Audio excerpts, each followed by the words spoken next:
Have you ever wanted to create wrestling figure photography like this? Or that? Well then keep watching because in this video, I'm taking you behind the scenes and exposing all of my figure photography secrets.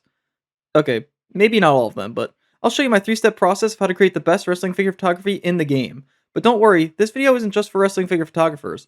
If you're interested in action figures or photography in general, then you can find something useful here too. I'm discussing posing, angles, editing, and much more. Really quickly, before we jump into all that, please allow me to introduce myself. My name is Loon Figs, and I'm a wrestling figure collector, photographer, and stop motion animator. I've been a wrestling fan and action figure collector my entire life. I first started posting my figure photography on Instagram in December of 2020, got hooked, and the rest is history. If you want to check out my Instagram, it's the same as my YouTube, at Loon_Figs, and it's on the screen right now. Basically, I'm just a guy who loves to pose and collect wrestling action figures. Alright, now that you know a little bit about me, let's jump into my 3-step process with step 1. Prep and posing. Now before I even think about picking up any figures, I like to get an idea of what I'll be posing. In this video, I'll be recreating John Cena hitting the Attitude Adjustment on JD McDonagh from his final Monday Night Raw match, so I need to get some visual references. Usually, I'll either Google some images or find a clip on YouTube. For this, I went on WWE's YouTube channel and they posted a clip of the ending of this match, so I'm using that. I like to break down moves into parts. There's generally a setup, action, and then impact. Now of course that's not 100% of the time, this is a case-by-case basis, but in general, that thought process usually works for me. I've already taken a photo of Cena lifting JD onto his shoulders, so now it's time for the action of him actually hitting Yay. So I can't show the footage from that WWE clip, obviously, so I broke it down into 4 screenshots for all of you. So these are the most crucial parts of the Attitude Adjustment. I've already basically recreated number 1, so we can get rid of that. There's really nothing happening in 2, so we can ignore that, and now we're left with 3 and 4. I like making my posing and photography as accurate to real life as I possibly can, but sometimes I do like to take creative liberties when necessary, and this is one of those times. So I look at these two, and I see the dynamic action and the clarity of 3 being combined with the descent of 4 as the most satisfying solution here. It might not be accurate, but it's going to look good. Hopefully. Now that we're done with our film study, it's time to go over the materials I use. First, I have 2 stacks of 10 empty AW boxes. Now some of these are older and banged up because I've had them for a couple of years, but if it ain't broke, don't fix it. They get the job done, and you'll never see them in the photos or anything, so you don't have to worry about that. You can use WWE boxes or other action figure boxes or really anything for this. They're going to be the bases for the suspension system, and we'll have 1 stack on the left side of the ring and 1 stack on the right side of the ring. I know that might sound strange and a little confusing right now, but hopefully as we go along, you'll be able to piece together what I'm talking about and it'll make sense. Second, you'll need any long piece of wood, like a 2x4 or really anything durable that can lay across the boxes over the ring and hold the fishing line and figures.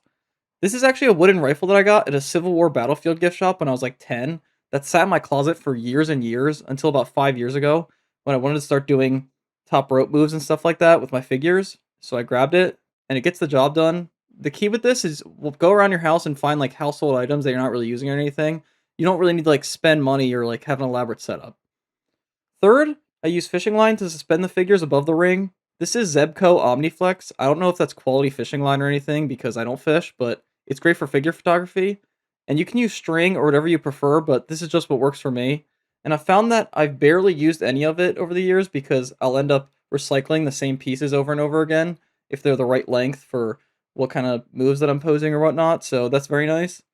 And the fourth and final thing you'll need is duck clean release painter's tape. I use this to keep the fishing line attached to the piece of wood and doesn't stick or damage it when it's time to remove it. Bonus material that I almost forgot to mention, Gorilla Mounting Putty, or Sticky Tack as I like to call it. This stuff's great for securing figures and moves in place, and they won't go anywhere. Now I don't use this all the time, just certain cases, like later on in this video, so I figured I should mention it. And also, I don't really know if this brand's that great anymore because I've gotten some recently and it's not as good as the stuff from the past. So I'm using some stuff that I saved from a past box, but some sort of sticky tack usually gets the job done. Here's a photo of my setup so you guys can see what I'm talking about because I'm sure it was hard to visualize it. It was honestly hard for me to try to explain it. But I've got 1 stack of AW boxes on the right side of the ring and 1 stack on the left with the wood going across them, which is where I tape the fishing line so I can suspend the figures above the ring. And what's great about this setup is that I can move the boxes around on each side of the ring, and depending on where they are, I can achieve specific angles and directions that I want the figures to go. For example, if I wanted a figure to jump off that back right turnbuckle closer to the wall, I would push the right stack of boxes towards the wall and pull the left stack towards me, which would make a diagonal across the ring using the wood, which would then make it really easy to use fishing line to prop up the figure and make it look like it's jumping into the ring. Luckily for the Cena AA, I can leave the setup as is and I don't have to do anything Because Cena's directly in the middle of the ring, throwing JD next to him, there's no need for any crazy angles or anything like that. Now let's get to the fun part. Let's do some posing. So we got our figures, Elite 119 Collector's Edition John Cena with the armband swapped for accuracy, and Elite 112 JD McDonagh. We can throw JD over there for now. Let's start with Cena. So first, we're going to want to swap his hands out because these relaxed hands aren't going to cut it for replicating the AA properly. So we'll pop those out. We're going to want a right handshake hand and a left kind of finger slightly bent semi-claw hand. So let's pop those in. John is ready for posing now. So we can start with his legs.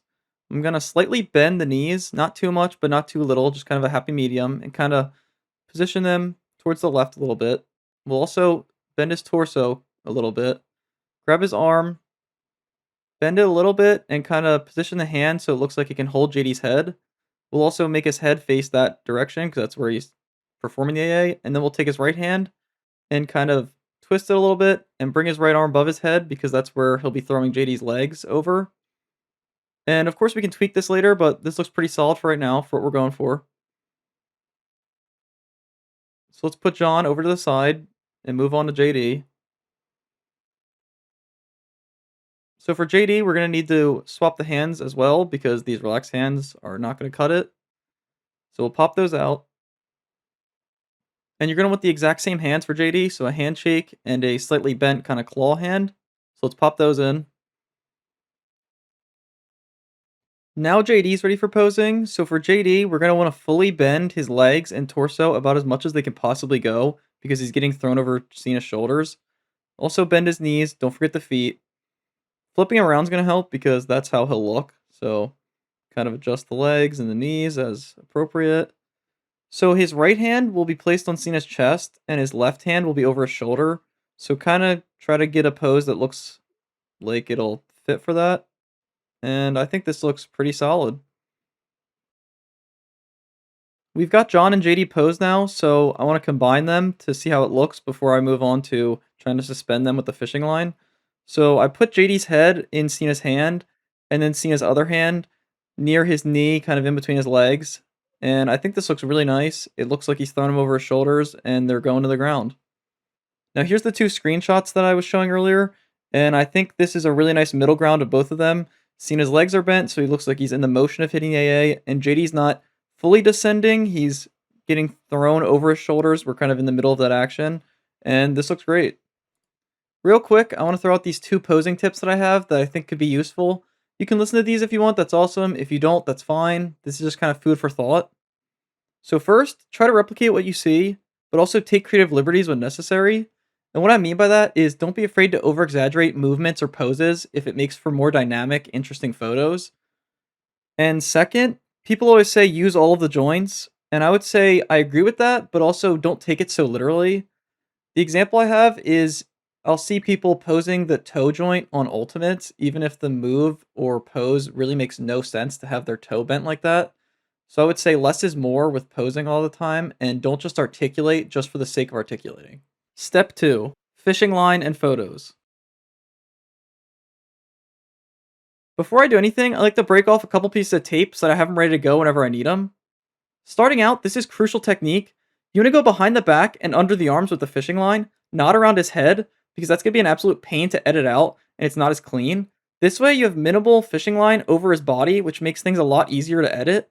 And by having the fishing line either go on his back or his chest, you can achieve basically any move or position that you want.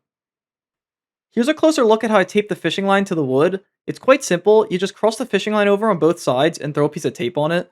This is always secure and keeps the figures in place. I don't have to worry about them falling off or anything like that. This method is super reliable for me, and that's why I recommend using it if you're not sure how you're going to suspend your figures up in the air. In order to get the proper height for Cena off the ground, before I tape the fishing line, I'll kind of use it like a pulley system and pull John or pull the fishing line depending on where I want him to be. So I don't want him that high off the ground because he's not jumping up in the air. He's more like just kind of throwing and dropping to his knees. So if he's just barely above the ground, that's perfect for me. I think that looks pretty good. I'm going to grab the sticky tack, and we're going to want a very, very small piece here to put into John's left hand, which is where JD's head will go. So it will connect JD's head and John's hand.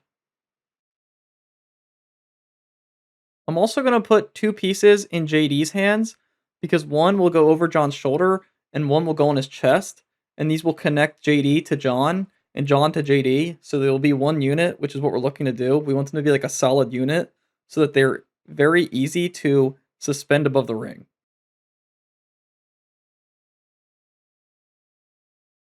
Then we're going to redo the ending of the posing portion and connect them again, but this time with the sticky tack, and just make sure that they're connected nicely.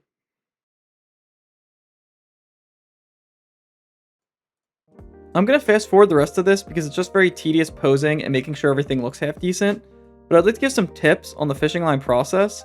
The main goal should be to make editing as easy as possible, and the best way you can do that for yourself is to use as little fishing line as possible. I cannot stress this enough. I would say 1 to 3 pieces is like the perfect zone to stay in. Once you get to like 4 or 5, you're going to have a really hard time editing and it's going to be very annoying. So I very rarely will use 4. Occasionally it does happen and you have to, but I would say if you can stick to 1 to 3, then you're in a good spot and you're not going to hate the editing process. I found this perfect example of using way too much fishing line. This is from November 2022, and I didn't start using fishing line until about May 2021. So I was still in the first year and a half of figuring things out and experimenting. As you can see, there is 1, 2, 3, 4, 5 pieces of fishing line, which is just absolutely ridiculous and unnecessary. You do not want to ever use this much. And when you zoom in, this is where the problems are.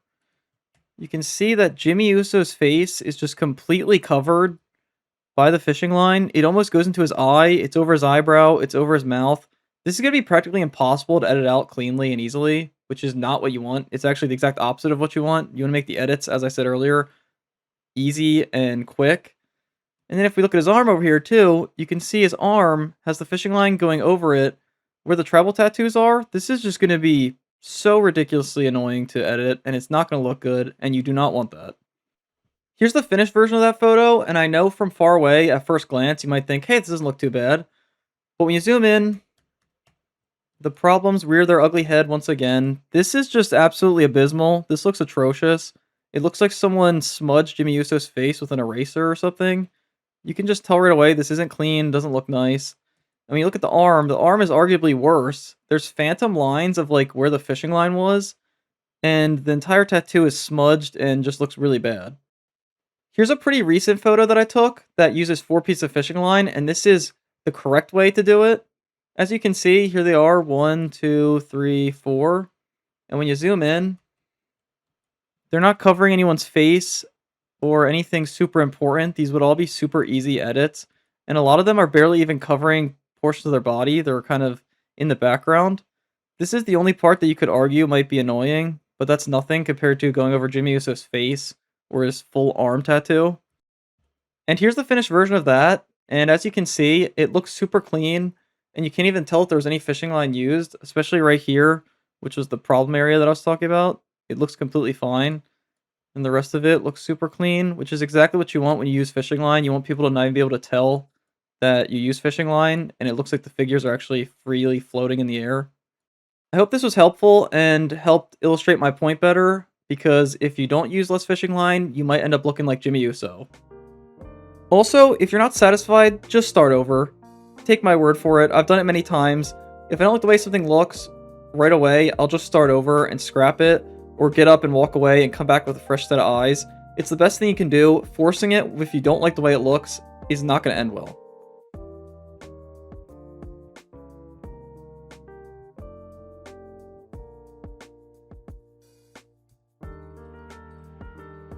And here's the finished product in terms of the fishing line. I added another piece of fishing line to John's calf. I just wrapped it around, which helps stabilize him and give him that specific angle that I was trying to achieve.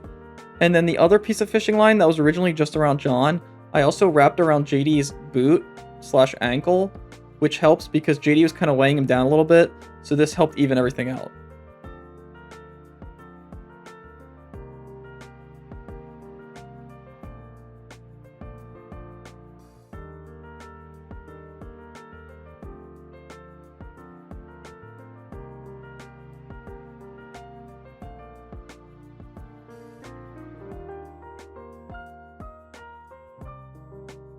Everything is looking good, so I think it's time to take some photos. So I like to shoot from a low angle because I think it makes everything look larger than life. So I'll keep the camera on a low angle and maneuver it around to try to feel things out and see what I like, see what I don't like. Just try to think about how I'm going to take this photo and what it's going to look like. Something that I always try to avoid is, for example, John's calves. I don't want them blending in with audience members' limbs or faces or anything like that because the skin tone's kind of similar. So I always got to be mindful of stuff like that. And also, you got to make sure that the fishing line isn't covering their faces or anything that's going to be an absolute pain to edit out in the future, because if you don't see it now, then you're going to regret it later. Once I find a good angle and everything looks right, I'll tap on John's face because he's the focal point and I want the focus on him. And then I'll take some photos. Anywhere from 3 to 10 I would say is good. Anything more than 10 is a bit overboard, and less than 3 isn't a good enough sample size. Quick note, I'm not saying that I take 3 to 10 photos total. I'm saying that I take 3 to 10 photos, go on Instagram and look at them, see what needs to get edited or tweaked, do that, and then take more photos in batches until I find the right one. So for example, sometimes it might take me 30 to 50 photos until I find the perfect one, or I'll get lucky and it's in the first 5. I'll then open up Instagram and tap through them until I find the one that I think is the best lighting in my opinion. I think this one looks really nice. So I'll zoom in, then click next, and then edit, adjust, and I'll play with the angles in here. And this is great because it's 1080 by 1080, which is the exact size that I like to post my photos in and edit them. So this is an exact representation of what my shot will look like. And also it has a grid which illustrates the rule of thirds, so you can get a very nice balanced shot using this template.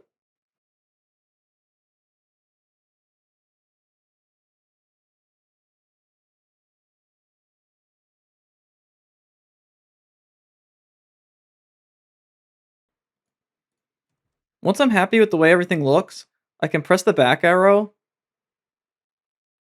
then the X, save draft, and this will store it in my drafts on Instagram. So when I'm editing on Photoshop, I can go back and reference this.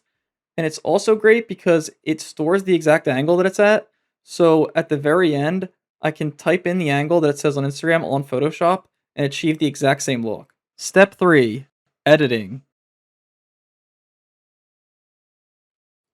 I always start the editing process by opening up all of the photos that I took in Photoshop, and you can see that they're all at the top of the screen in different tabs like a browser that you can click through. We're only going to be on this photo because that's the point of this video, but that's just useful information to know. There are 2 tools that are crucial to my editing process. The first is the spot healing brush, and the second I'll touch on in a little bit. The spot healing brush removes marks and blemishes, so it's perfect for getting rid of the fishing line. The science behind it is that it takes the pixels surrounding whatever you've highlighted and blends them together seamlessly. Alright, enough talking, let's start editing. So I'll press J, which activates the spot healing brush, and then I'll zoom in so I can see what I'm doing.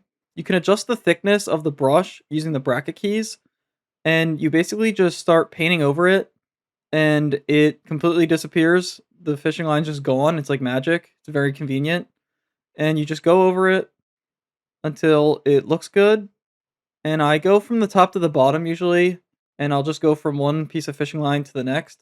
Stuff like the ring ropes can get tricky, so I'll usually just go top to bottom until I get close to the figure or the ring rope or something like that, and then stop, and I'll go through each one, and then I'll go back and do that later.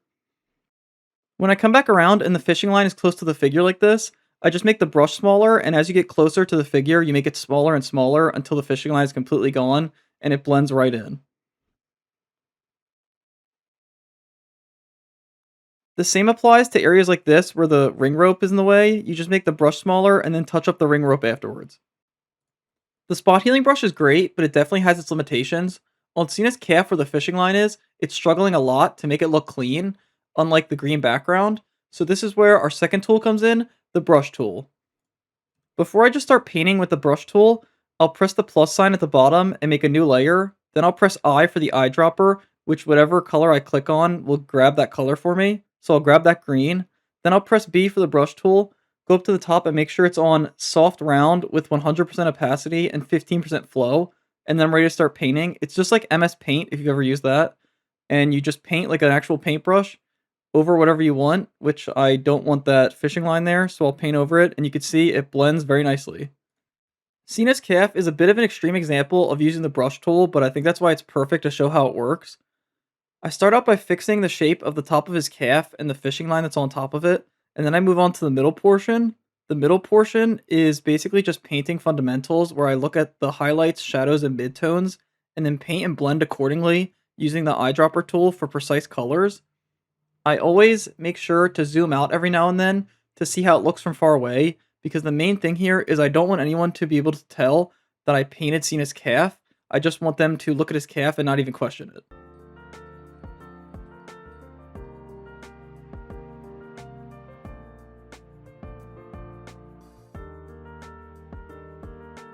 I'm gonna fast forward the rest of this because it's just rinse and repeat with the healing brush tool and the brush tool.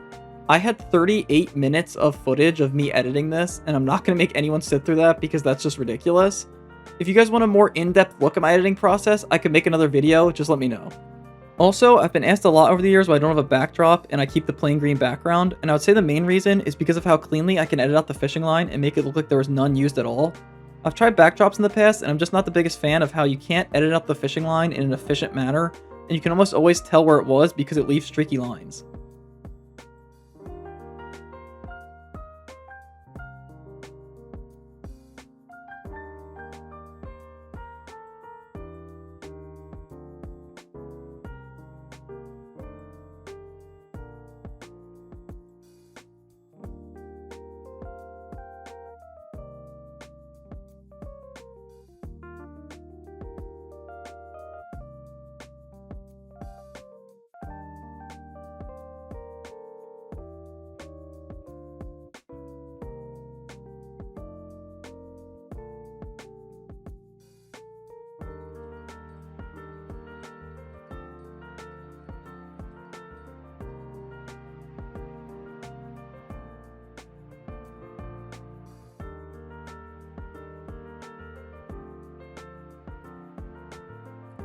Now that I'm done the main editing of the figures and the fishing line, I like to go through the ring mat with the spot healing brush and get rid of any little fuzzes or dark spots. I know this is very meticulous, but I don't know, I like doing it. I feel like it looks good, even if people will never see it.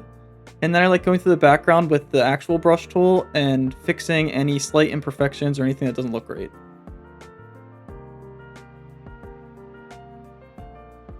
Once I'm happy with how everything looks, I will go down to the background layer and unlock it.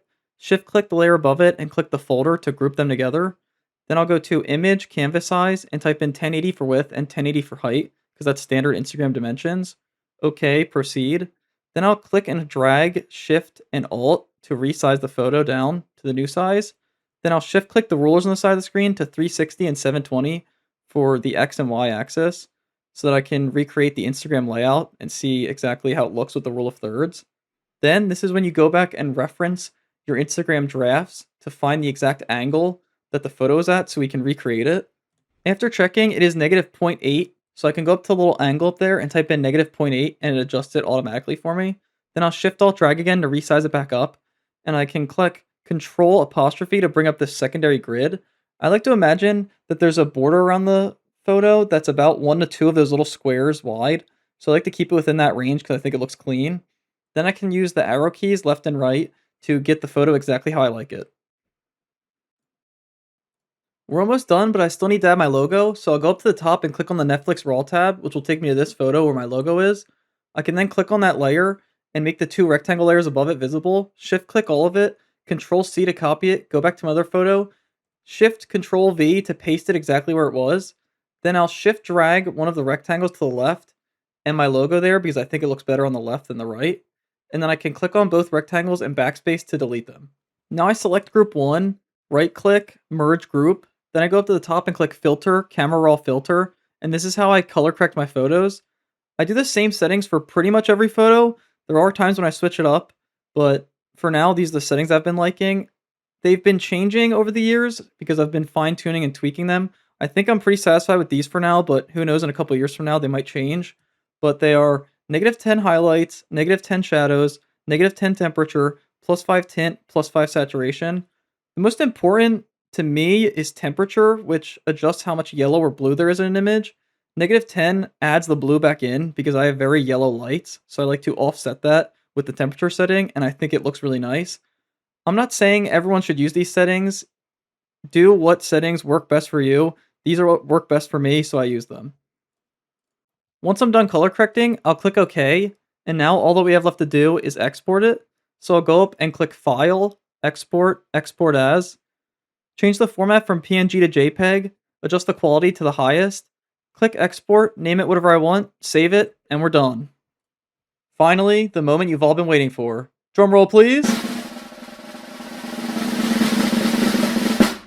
And here it is, the final photo, John Cena hitting the attitude adjustment on JD McDonagh from his final Monday Night Raw match, teaming with Sheamus and Rey Mysterio against the Judgment Day. Act like you didn't just see it 5 seconds ago. I'm very happy with how this turned out, and I hope you guys enjoyed watching the process from start to finish of how I created this photo. Before I end this video, I would just like to say thank you guys so much for all of the support over the years. It means a lot, and I truly appreciate each and every single one of you for sticking around.